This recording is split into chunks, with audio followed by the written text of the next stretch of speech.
অপছন্দকারীদের খুশি করার দায় আপনার নয়। হ্যালো ভিউয়ার্স, আসসালামু আলাইকুম। বিশ্বাস করেন, আপনার জীবনে এমন কোনো দায় নেই। যারা আপনাকে অপছন্দ করে তাদের পছন্দসই হওয়ার জন্য নিজেকে কষ্ট দেওয়ার কোনো দরকার নেই। যারা সারাক্ষণ আপনার সমালোচনা করে, আপনার ভুল খুঁজে বেড়ায়, প্রতিটি কথায় খোঁচা দেয়, তাদের কাছে আপনার গুণ প্রমাণ করার কোনো প্রয়োজন নেই।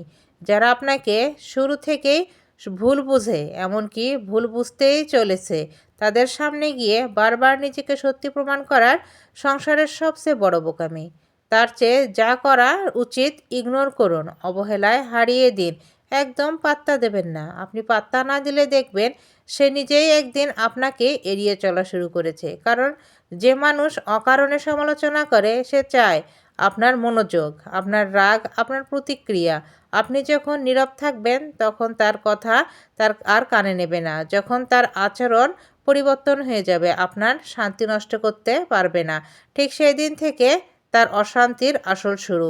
সে তখন নিজের মধ্যে হাঁপাচ্ছে, নিজের রাগকে নিয়ন্ত্রণ করতে নিজেই পুড়ে যাচ্ছে। কারণ আপনাকে সে ভাঙতে পারছে না, নিজেই ভেঙে যাচ্ছে।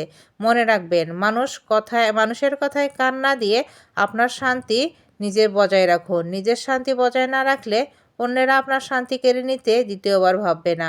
মানুষকে পাত্তা না দিয়ে তাদের অশান্তি বাড়িয়ে দিন। আর দিন শেষে নিজেকে ভালোবাসুন, নিজেকে ভালো রাখার চেষ্টা করুন। মনে রাখবেন, শান্তি রক্ষা করতে আপনাকে নিজেকেই সাহায্য করতে হবে। তাই নিজেকে নিয়ে শান্তিতে থাকুন। আপনার মূল্য আপনি নিজে দিন। অন্যের চোখে প্রমাণ করার কোনো দরকার নেই। কারণ অন্যেরা আপনাকে ভালোবাসার বা ভালো থাকার জন্য কখনোই সাহায্য করবে না। কিভাবে আপনি অশান্তিতে থাকবেন, কিভাবে আপনাকে হ্যারাসমেন্টের মধ্যে রাখা যায়, সেই চিন্তাধারা নিয়েই তারা থাকবে। তাদের কাজে এটা। কারো শান্তি, কারো সুখ তারা সহ্য করতে পারে না। কারণ এটা তাদের স্বভাব। কিছু মানুষের স্বভাবই থাকে অন্যের সংসারে ঘুষে তাদের শান্তি নষ্ট করা, তাদেরকে বিভ্রান্ত করা। এটাই তাদের প্রকৃত কাজ। নিজের সংসারের কোনো খেয়াল নেই, কিন্তু অন্যের সংসারে গিয়ে নাক ঘুষানো তাদের একটা স্বভাব। তাই তাদের কাছ থেকে দূরে থাকুন, তাদের টক্সিক থেকে দূরে থাকুন। তারা কি বলছে না বলছে এগুলো কানে নেবেন না। নিজের মতো বাঁচুন, নিজের মতো চলুন।